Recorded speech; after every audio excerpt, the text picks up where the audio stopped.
Student, कैसे हो आप लोग। मैं सरोज कनौजिया आप लोगों को आज मैं पढ़ाऊंगी क्लास 6, 7, 8 की हिंदी ग्रामर। ठीक है, जो बहुत ही ज़रूरी है आप लोगों को जानना। जैसे ही आप लोग तो क्लास 1 से पढ़ते ही आते हैं ग्रामर, चाहे इंग्लिश हो चाहे हिंदी हो, तो वो तो आप लोगों ने पढ़ा ही होगा। लेकिन मैं आप लोगों को पढ़ाऊंगी 6, 7, 8 का जो है वो हिंदी ग्रामर। ठीक है, आइए हम लोग देखते हैं। आज हम लोग का पहला टॉपिक है भाषा और व्याकरण। भाषा और व्याकरण यानी लैंग्वेज एंड ग्रामर। तो आइए देखते हैं हम लोग, मतलब एक सिंपल सी बात समझते हैं पहले। मनुष्य एक सामाजिक प्राणी है। कौन सा प्राणी है? सामाजिक है। समाज में रहकर वह अपनी बातें दूसरों तक पहुंचाता है। जाहिर सी बात है, हम लोग समाज में रहते हैं और समाज में रहकर हम अपनी जो बात है वो दूसरे तक पहुंचाते हैं तथा दूसरों की बातें स्वयं समझना चाहता है। और उसी समाज में जो मनुष्य रहता है अपनी बातों को दूसरे तक पहुंचाना चाहता है, दूसरों की बातों को स्वयं समझना चाहता है। लोगों के मध्य होने वाले विचारों के इस आदान प्रदान को क्या कहते हैं? संप्रेषण कहते हैं। क्या कहते हैं? संप्रेषण। यानी जब लोग यानी दो लोग आपस में अपने विचारों को एक दूसरे को आदान प्रदान करते हैं, यानी देते हैं और लेते हैं, तो उसे क्या कहते हैं? संप्रेषण कहते हैं। इस संप्रेषण का सबसे अच्छा साधन भाषा है। यानी सबसे अच्छा साधन क्या है? भाषा है। जाहिर सी बात है कि बिना भाषा के हम लोग अपने विचारों का आदान प्रदान नहीं कर सकते, और विचारों के आदान प्रदान का साधन कौन है? भाषा है। ठीक है, और जब भाषा के द्वारा अपने विचारों का आदान प्रदान करते हैं उसको क्या कहते हैं? संप्रेषण कहते हैं। ठीक है, मनुष्य कौन सा प्राणी है? सामाजिक प्राणी है। क्यों? क्योंकि वो समाज में रहता है, इसलिए सामाजिक प्राणी है। आइए अब इसकी परिभाषा क्या होती है? भाषा की परिभाषा क्या होती है? वह सरल साधन जिसके द्वारा हम अपने भावों और विचारों को बोलकर, लिखकर या पढ़कर प्रकट करते हैं, उसे क्या कहते हैं? भाषा कहते हैं। यानी भाषा का एक सरल साधन है। भाषा वह सरल साधन है जिसके द्वारा हम अपने भावों और विचारों को क्या करते हैं? बोलकर या लिखकर या पढ़कर प्रकट करते हैं, यानी दूसरों तक पहुंचाते हैं, उसे क्या कहते हैं? भाषा कहते हैं। ठीक है, फिर नीचे दिया है संसार में अनेक भाषाएं बोली जाती हैं। संसार में अनेक भाषाएं बोली जाती हैं, जैसे अंग्रेजी, संस्कृत, असमिया, जर्मन, गुजराती, तमिल, तेलुगु आदि। यानी बहुत सी भाषाएं, अनेक भाषाएं हैं। प्रत्येक भाषाएं किसी न किसी देश, प्रांत या किसी क्षेत्र की भाषा होती है। इन सभी भाषाओं की तरह हिंदी भी एक क्या है? भाषा है जो संपूर्ण भारतवर्ष में बोली जाती है। यानी हिंदी जो है पूरे भारतवर्ष में बोली जाती है। हमारे संविधान में 18 भाषाओं को भारतवर्ष की भाषाओं के रूप में क्या है? मान्यता दी गई है। यानी 18 हमारे संविधान में 18 भाषाओं को भारतवर्ष की भाषाओं के रूप में मान्यता दी गई। कितनी भाषाओं को? 18 भाषाओं को। अब है भाषा के प्रकार। ठीक है, भाषा के प्रकार यानी भाषा कितनी प्रकार के होते हैं। तो जाहिर सी बात है भाषा तीन प्रकार से प्रयोग में आती है। यानी भाषा के कितने प्रकार होते हैं? 3 प्रकार होते हैं। कौन कौन सा?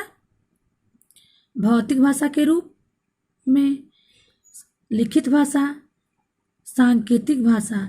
यानी भौतिक भाषा के रूप में, लिखित भाषा के रूप में, सांकेतिक भाषा के रूप में। यानी मौखिक, लिखित, सांकेतिक। यानी भाषा कितनी होती है? 3 होती हैं। ठीक है, आइए देखते हैं पहला क्या है? मौखिक भाषा। यानी मौखिक भाषा किसे कहते हैं? मुख से बोली जाने वाली भाषा क्या कहलाती है? मौखिक भाषा होती है। यानी मौखिक भाषा कहलाती है जो मुंह से बोली जाती है। वो कौन सी है? यानी मैं आप लोगों को पढ़ा रही हूँ तो मैं लिख कर नहीं पढ़ा रही हूँ, यानी बोल कर पढ़ा रही हूँ, तो ये कौन सी भाषा हो गई? मौखिक भाषा हो गई। इसे कथित भाषा भी कहते हैं। कौन सी भाषा? कथित भाषा भी कहते हैं। किस भाषा को? मौखिक भाषा को। मानव ने सबसे पहले इसी भाषा का प्रयोग किया था, यानी बोलना ही सबसे पहले उन्होंने आरंभ किया था, तो वही उसी का प्रयोग होगा, मौखिक भाषा का ही। इसका रूप हमेशा से परिवर्तनशील रहा है। मौखिक भाषा के द्वारा हम अपने पास बैठे व्यक्ति से विचारों का आदान प्रदान करते हैं। यानी मौखिक भाषा का प्रयोग करके ही हमारे पास कोई बैठता है या हम कहीं जाते हैं, आते हैं या किसी के पास बैठे रहते हैं तो मौखिक भाषा का प्रयोग करते हैं, क्योंकि हम लोग बोलते हैं, एक दूसरे से बोलकर एक दूसरे के विचारों को समझते हैं, वही मौखिक भाषा कहलाती है। टेलीफोन पर वार्तालाप करना इसका एक प्रत्यक्ष उदाहरण है। यानी टेलीविज़न पे, यानी फ़ोन पर बात कर रहे हैं, जब हम लोग फ़ोन पे बात करते हैं, वार्तालाप करते हैं, तो कौन सी भाषा कहलाती है? मौखिक भाषा कहलाती है। अब है दूसरा, लिखित भाषा। ठीक है, लिखित भाषा किसे कहते हैं? आइए देखते हैं। जब हम अपने विचार दूसरे मनुष्य या मनुष्यों तक लिख कर पहुँचाते हैं तो उसे कौन सी भाषा कहते हैं? लिखित भाषा। मौखिक में बोलकर बोली जाने वाली भाषा को, मुख से बोली जाने वाली भाषा को मौखिक भाषा कहते हैं। लिखित में वही विचार और जो विचार हैं वो एक व्यक्ति दूसरे तक जो लिख कर पहुँचाता है उसे लिखित भाषा कहते हैं। दूसरे शब्दों में हम कह सकते हैं कि मौखिक भाषा को लिखकर प्रकट करना ही लिखित भाषा है। दूसरे शब्दों में कहते हैं कि जो मौखिक भाषा है, जो हम लोग बोलते हैं मुंह से जो बोलकर प्रकट करते हैं, उसी को लिख देना ही कौन सी भाषा कहलाती है? लिखित भाषा कहलाती है।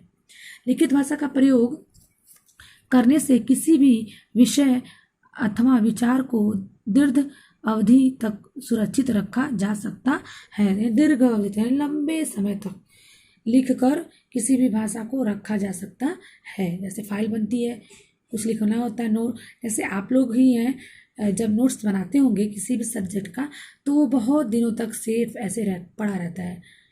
बोला हुआ चीज़ जो बोली जाती है वो तो मतलब भूल भी जाती है, याद नहीं रहता, लेकिन जो हम लोग लिख के रखते हैं वो जब भूल जाता है तभी हम लोग जब किताब खोलते हैं, कॉपी खोलते हैं, तुरंत माइंड में आ जाता है।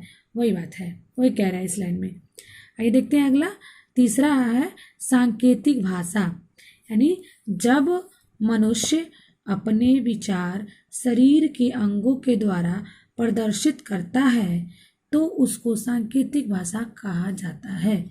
यानी जब कोई मनुष्य अपने विचार को शरीर के अंगों के द्वारा प्रदर्शित करता है, यानी जैसे इशारे से, हाथ से इशारा करना, आंखों से इशारा करना, गर्दन से इशारे करना, जो इशारा होता है वही क्या कहलाता है? संकेत कहलाता है। और उसी को कौन सी भाषा कहते हैं? सांकेतिक भाषा। यानी यह अधिकतर गूंगे व्यक्तियों के द्वारा प्रयोग की जाती है। जाहिर सी बात है, गूंगे व्यक्ति ना बोल नहीं सकते लेकिन लिख सकते हैं, वो लिखित भाषा का भी प्रयोग कर सकते हैं, सिर्फ मौखिक भाषा का प्रयोग नहीं कर सकते, लेकिन वो सांकेतिक भाषा का भी प्रयोग करते हैं।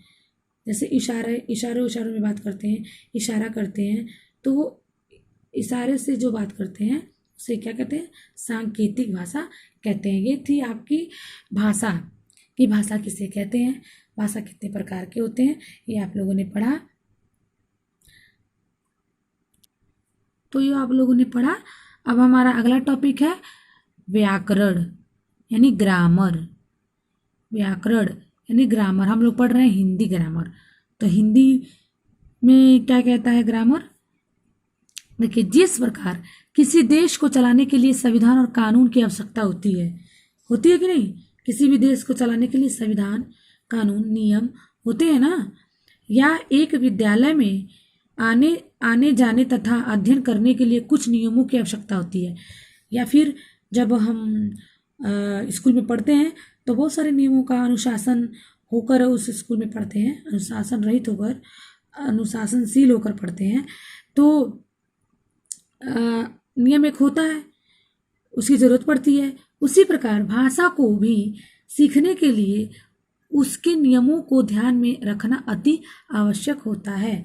उसी प्रकार जब भाषा को हम लोगों ने पढ़ा और जब उसको सीखने के लिए उसका भी एक नियम होता है।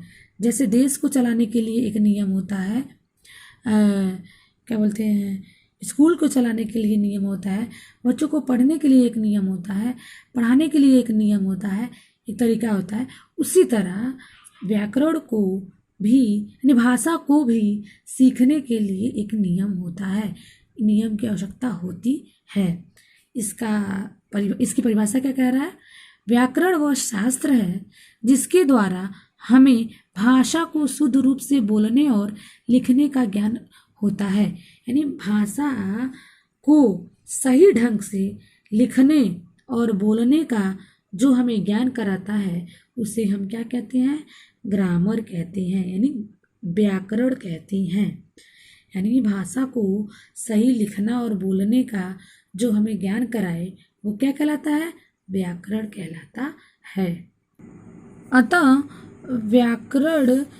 व्याकरण में भाषा के इन्हीं नियमों को व्यवस्थित रूप से समझाया जाता है, यानी कि भाषा को कैसे सही ढंग से बोला जाए, लिखा जाए, उसका जो ज्ञान कराता है वो व्याकरण कहलाता है।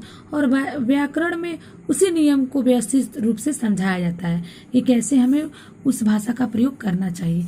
व्याकरण पढ़ने से हमें भाषा को शुद्ध रूप से लिखना तथा पढ़ना आ जाता है। यानी व्याकरण को जब पढ़ते हैं हम तो भाषा को कैसे हम लोग सही तरीके से लिख सकते हैं, पढ़ सकते हैं, बोल सकते हैं, ये हम लोग सीख जाते हैं। ठीक है। अब अशुद्ध और शुद्ध यानी 2 कॉलम दिया है, शुद्ध दिया, अशुद्ध दिया। वह ने खाना खाया, ये एक भाषा हो गई, लेकिन व्याकरण हमें बताता है क्या? उसने खाना खाया, यानी इसका सही रूप ये होगा। मधु ने रोटी खाया, सही है, मधु ने रोटी खाई। वह लड़की घर गया, वह लड़की घर गई। तो ये सारे जो हैं अशुद्ध हैं, यानी गलत हैं, और इसका जो हमें ज्ञान कराता है ये भाषा ही है। लेकिन जब इसका जो ज्ञान कराता है वो क्या कहलाता है? ग्रामर कहलाता है। जब हम इसका सही प्रयोग करते हैं, सही जब हमको ज्ञान होता है और उसके द्वारा हम किसी वाक्य का निर्माण करते हैं तो वो हमारा ग्रामर कहलाता है। उपरोक्त वाक्यों से स्पष्ट है कि व्याकरण का ज्ञान होने पर ही हम पता लगा सकते हैं कि वाक्य शुद्ध है या अशुद्ध, अथवा भाषा शुद्ध है या अशुद्ध। यानी कह रहा है कि व्याकरण का जब हमें ज्ञान होगा तभी हम कह सकते हैं कि ये जो वाक्य है ये गलत वाक्य है और ये जो वाक्य है ये सही वाक्य है। यानी सही है कौन, गलत है, किसके ज्ञान से? व्याकरण के ज्ञान से। तो हम लोगों ने दो टॉपिक पढ़ लिया है। भाषा किसे कहते हैं, भाषा कितने प्रकार के होते हैं, व्याकरण किससे कहते हैं, व्याकरण किसे कहते हैं, ये पढ़ा हम लोगों ने। तो आप लोग इसको पूरा दोहरा लीजिए। मिलते हैं अगले वीडियो में अगले टॉपिक के साथ कि व्याकरण के विभाग यानी पार्ट्स ऑफ ग्रामर, यानी इसको हम लोग अगले वीडियो में पढ़ेंगे। दोहरा लीजिएगा जितना पीछे मैंने पढ़ाया है।